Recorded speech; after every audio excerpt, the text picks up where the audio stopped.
Lesson 6, we're going to be talking about the Industrial Revolution. So, we've talked about political revolutions, but now we're going to get into arguably one of the biggest revolutions in world history and the shifting from making things by hand by now making things by machine, which is going to have a whole bunch of effects to go with it.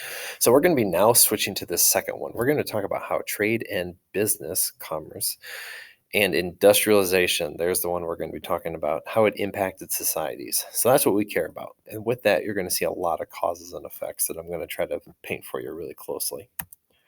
So that's what we're listening for. Can you explain the causes of the Industrial Revolution and then the effects of the Industrial Revolution?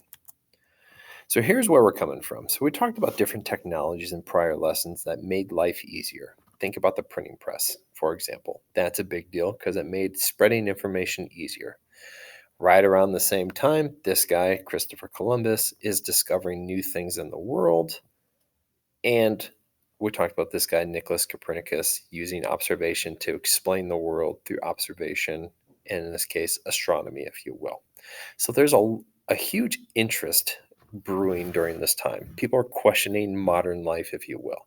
And this is just the tip of the spear when it comes to changes, because enter in the Industrial Revolution, which all kind of falls inside of that same type of thinking during the time. But this is going to be in the 1700s, and it's going to start in Europe, and then eventually will spread its way to the Americas, but we care mostly about the Europes here. So why does this matter? Is because all the while during the Enlightenment, this is going to be a way to basically redefine man. You're going to notice that they're going to find that machines, not people, are going to start increasing the output or the making of certain goods. And all the while, going to inspire new machines, new inventions to be created and put in demands in other areas. So here are some different machines that are now doing works. So here, this is known as a spinning jenny. This is what's used to basically make thread, I guess you would say, or spin yarn into wool. Makes a very tedious process a little bit easier. Here's the idea of the cotton gin, which is used to remove seeds from cotton and arguably probably put more emphasis on owning slaves to grow more cotton, to do more work, which is a profitable crop during the time. And then this is known as a power loom, where this is taking all of those threads, weaving them together to make cloth, which then was used to make clothes. So these are new machines that are making life easier because it's taking a long hand drawn out process now being done by a machine, which is easier.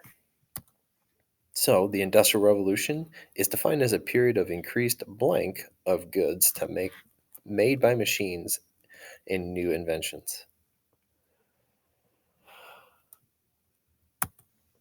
So here are going to be some things of what's going to help the Industrial Revolution to grow. There's going to be new forms of energy being made. Now, I know what you're thinking, like energy, how? So energy would be like anything that causes things to move. And in this case, it's going to be the steam engine.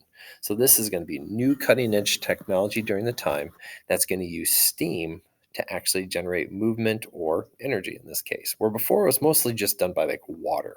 In terms of moving water spins those wheels, and then that's what's going to generate energy. Or by animals moving things around, that's going to cause things to move, and so on and so forth. But in this case, steam is actually used by throwing coal in a fire to create the process of steam to get things to move. Now, all the while, this is now going to cause the demand for coal to increase because of this new efficient machine. So, this is going to be a big deal because now that this is involved, man does no longer have to make this energy themselves, something else.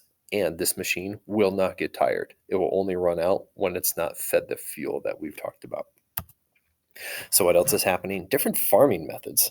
We're going to talk about a second agricultural revolution, and you're going to notice that crop rotation is going to be now a thing.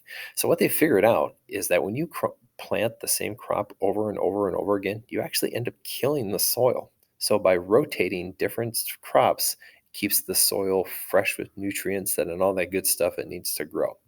And over in Europe, they're going to start taking down these fences.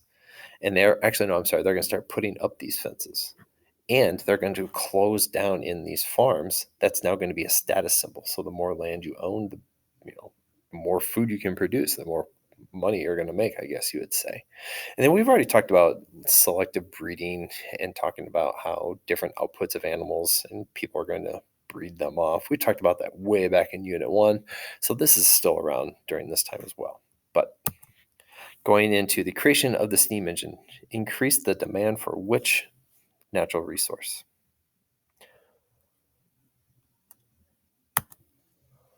So, where is all this happening? Is in Britain. They just have the perfect storm of basically factors, and it's known as the factors of production. They have labor, which is the people to do the work. They have the natural resources or the land that are found on England, which is ironic because it's an island, and you can see the list of them here to do all of the things. They have people with lots of capital or lots of money to start these businesses, and they're called entrepreneurs. They have a market, which is people to buy it, and with all their colonies all around the world, they can take it wherever they want, and the modes of transportation to get it there. They have railroads that run all around the island. They have ships that can carry it all around the world, and this is going to be a big deal. So that's why some people in England are going to get super duper rich and why they're on the map first. But unfortunately, that's also why they're one of the more polluted countries in the world. So they're going to lead the charge, as I said. They're going to be the ones that are going to take all of these massive machines that are just way too expensive for one person to own, and they're going to start putting them into factories.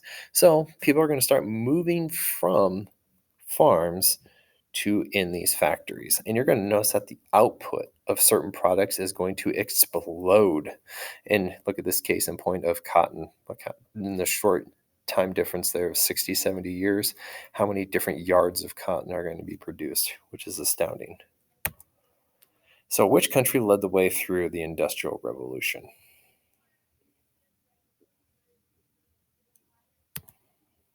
So, when you look at the social effects that the Industrial Revolution generated, it's no secret that urbanization is now going to be a thing. So more people are now moving from farms to getting a job in the factory, which is kind of a big deal, which is now going to lead to overcrowding, which is going to lead to now need for housing, and it's going to just create a big perfect storm of crap inside of cities. And all the while, governments are going to be more important to maintain that order. But then it's also going to lead to corruption inside those governments, which is kind of a huge domino effect, if you will.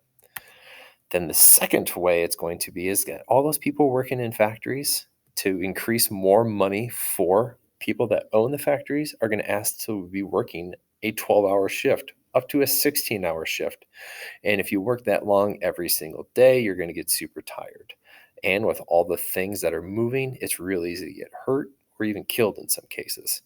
And all the things that are being released in the air, for example, looms, cotton, whichever, is all going to start getting into your lungs and start getting health risks. So this is kind of all of a dangerous thing. And all the while, kids are now working because you can hire them for less money and you don't have to pay them, or sorry, don't have to pay them as much, and they can do some jobs that just grown adults can't do. So it's actually going to be later down the line, but now people are going to start passing laws that are going to prevent children from working as long, which then takes away from education. And as a teacher, that's a travesty. And then you're going to see the middle class is going to start to expand because factory owners don't want to stick around and watch all these laborers work. They're going to hire people to watch those people to work. And those people that were watching were the middle class. So the Industrial Revolution caused which of the following?